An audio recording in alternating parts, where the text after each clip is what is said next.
Já, komið þið sæl. Að þessu sinni í ensku málfræðinni erum við að skoða hvernig við notum orðin much, many, a lot of og lots of.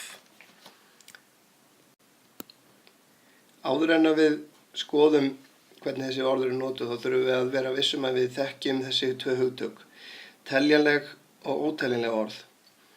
Teljanleg orð eru orð sem lýsa hlutum sem hægt er að telja eða aðgreina í skilgreindar einingar, til dæmis man, dog, chair. Þetta allt hlutir sem hægt er að telja, ákveðin eintök.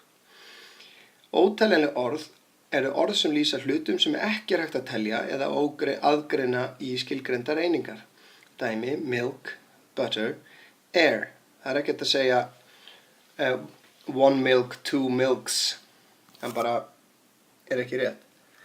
Til að hægt sé að telja óteljanlega hluti þarf að skilgreina eininguna, til dæmis a glass of milk, a breath of air. Það var það í rauninni orðin glass og breath sem eru teljanleg. Þannig náum við að búa til teljanlegar einingar af þessum óteljanlegu orðum. Orðið much þýðir mikið eða mikill og er notað með óteljanlegum orðum. Dæmi, much coffee, not much air. Much er notað með óteljanlegum orðum. Many þýðir margir og er notað með teljanlegum orðum. Dæmi, many dogs, many books.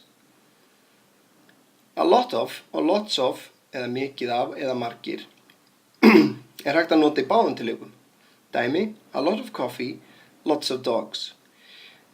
Alls staðar þar sem hægt er að nota a lot of er líka hægt að nota lots of. Takk fyrir að horfa. Heyrumst síðar.